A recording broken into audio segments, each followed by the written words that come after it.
Tes, tes, tes, tes. Baik.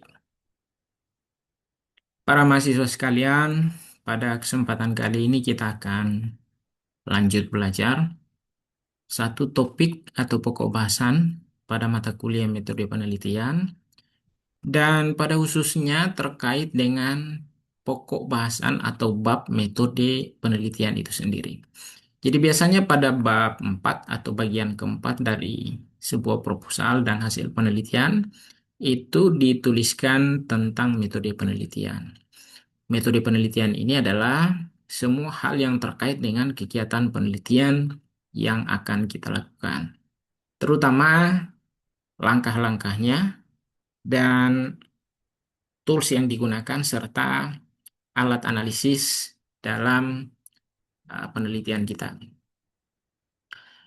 Baik, yang pertama, pada bagian metode penelitian itu biasanya dituliskan rancangan dan desain penelitian. Nah, pada rancangan penelitian ini, pilihannya selalu ada dua, atau pada umumnya ada dua. Ada yang sifatnya kuantitatif, ada juga yang kualitatif. Ya, jadi sekali lagi untuk rancangan penelitian, ada yang sifatnya kuantitatif, ada yang sifatnya kualitatif. Nah, untuk desain penelitian yang sifatnya kualitatif, itu kita bisa memilih salah satu dari yang ada, atau bisa juga di mix, bisa digabung. Tapi tingkat kesulitannya berbeda. Yang kualitatif itu ada fenomenologi, ya penelitian tentang pengalaman. Jadi kita menggali pengalaman-pengalaman tokoh tertentu untuk kita tuliskan menjadi tulisan ilmiah atau riset kita. Terus ada juga studi kasus. Ada kasus-kasus spesifik di kesehatan, ada banyak ini. Anda bisa memilih satu atau dua kasus. Ada juga grounded teori. Ya, jadi penelitian untuk membangun teori. Tapi biasanya ini ranahnya di penelitian S2 dan S3. Ada juga penelitian etnografi, penelitian tentang budaya atau kultur. Jadi Anda bisa menggali ke belakang apa-apa yang menjadi latar belakang budaya atau kultur dari sebuah kaum atau komunitas atau kelompok. Nah, ada juga yang sifatnya naratif, cerita-cerita individu. Ini yang Anda tulis, Anda salin, Anda lengkapi menjadi sebuah riset.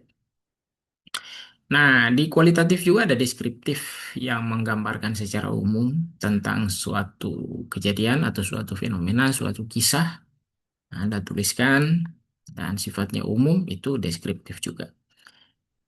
Nah, selanjutnya untuk desain penelitian kuantitatif itu ada juga desain penelitian deskriptif yang menggambarkan sebuah kejadian, sebuah fenomena. Jadi Anda menjelaskan panjang lebar tentang sebuah fenomena, sebuah kejadian, atau sebuah konsep, sebuah variabel. Nah, itu deskriptif. Nah, di samping itu ada juga penelitian korelasional. Jika Anda ingin melihat hubungan. Ya, ini juga lanjutannya bisa menguji dampak atau pengaruh. Nah, selanjutnya ada penelitian komparatif. Jika Anda ingin melihat perbedaan satu kelompok dengan kelompok lain. Ya, uji beda kita sudah pernah pelajari. Nah, ada juga eksperimen. Eksperimen ini adalah penelitian dengan desain sebab akibat. Anda biasanya akan memberi sebuah perlakuan, terus nanti melihat efek atau dampaknya. Nah, ada juga penelitian survei, pengumpulan data dalam skala-skala tertentu, terutama menengah besar. Dan yang bagian keenam ini adalah favorit mahasiswa. Ini yang paling-paling favorit adalah cross-sectional. Penelitian pada sekali waktu. Pada waktu itu saja. Dan yang terakhir biasanya ada penelitian longitudinal. Ini biasanya penelitian jangka panjang ya. Banyak penelitian terkait dengan vaksin, terkait dengan efek dari sebuah obat. Ya biasanya diberi obat. eh, apa namanya perlakuannya, terus dilihat beberapa tahun atau beberapa puluh tahun yang akan datang dampaknya seperti itu. Nah, selanjutnya di bagian kedua biasanya dituliskan populasi dan sampel. Nah, di sini Anda harus menjelaskan, menuliskan siapa populasi penelitian Anda, terus teknik penentuan sampelnya. Bagaimana cara menentukan sampelnya? Sampelnya ini adalah sampel yang sifatnya random kah atau non-random, dan berapa jumlahnya. Tuliskan juga rumus atau pendekatan yang digunakan. Kalau dia sifatnya random, maka biasanya menggunakan rumus. Kalau dia sifatnya non-random, maka ada pendekatan-pendekatan tertentu, ada treatment tertentu yang digunakan dan itu harus dituliskan. Masih bagian dari populasi sampel adalah teknik penarikan sampel. Nah, teknik penarikannya seperti apa? Ya, kalau dia random tentu ada banyak pilihan-pilihannya. Ada simple random sampling, ada kuota sampling, ada multi-stage, dan lain sebagainya. Jadi Anda silahkan pilih. Ini semua sudah pernah kita pelajari. Saya sarankan lengkapi dengan tabel distribusi sampel untuk memperjelas berapa jumlah populasi dan berapa jumlah sampelnya. Oke. Nah, selanjutnya pada bagian ketiga di metode penelitian itu biasanya kita uraikan jenis variabel, nama variabelnya, indikator, dan pengukurannya, serta sumber-sumber rujukannya. Jadi biar lebih tertib, biar lebih rapi, maka kita tampilkan dalam bentuk tabel ya seperti ini. Ini sekedar contoh. Jenis variabelnya adalah variabel eksogen, sama saja dengan variabel independen. Variabel endogen ini bisa variabel mediasi, bisa juga variabel dependen. Ya, endogen itu mediasi atau dependen. Nah, nama variabelnya ini contoh organizational justice atau keadilan dalam organisasi. Ini indikatornya, saya ambil indikator ini dari artikel-artikel jurnal ini. Ya, itu gunanya kita mengumpulkan artikel jurnal. Ini skalanya, alat ukurnya, dan cara mengukurnya. Seperti itu. Nah, pada bagian keempat, kita membuat definisi operasional dari variabel-variabel yang telah kita buatkan tabel sebelumnya. Nah, ini contoh definisi operasional yang kita buat, misalnya untuk organizational justice. Jadi kita jelaskan seperti ini. Ya, begitu cara mengukur dan mendefinisikan variabel kita di dalam bagian atau subbagian definisi operasional ini. Nah, pada bagian yang kelima, itu dijelaskan jenis dan teknik pengumpulan data.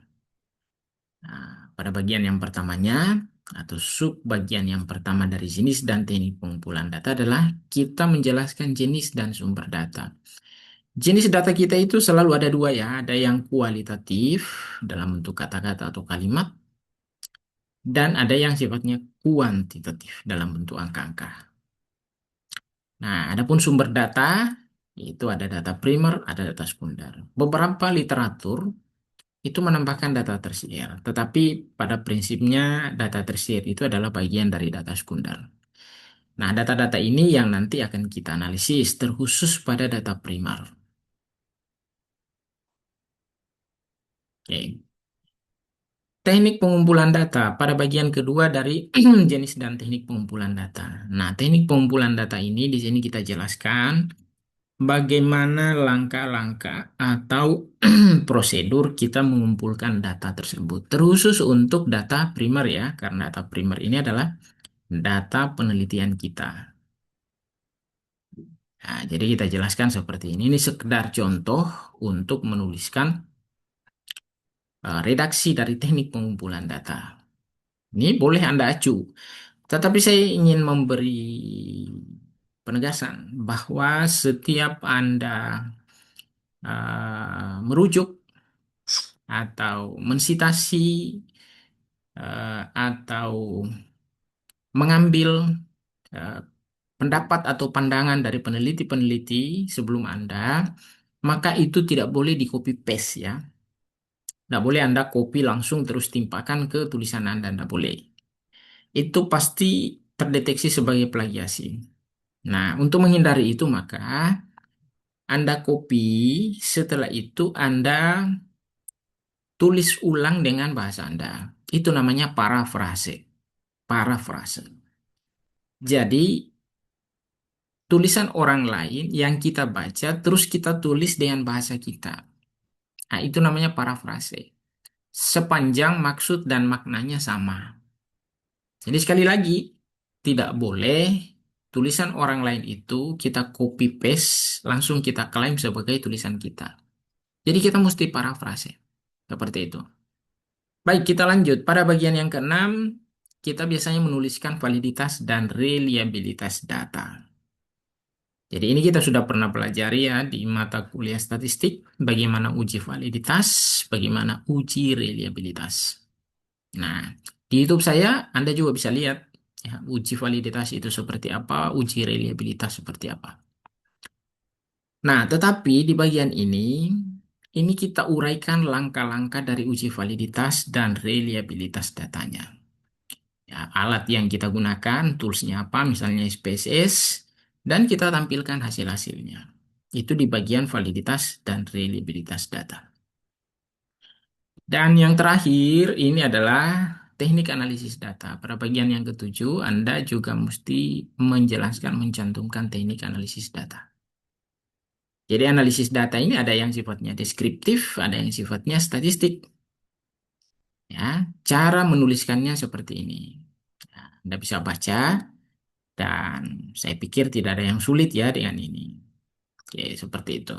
Di analisis statistik ini Anda jelaskan bagaimana prosedur dan mekanisme juga untuk penerimaan hipotesis Anda.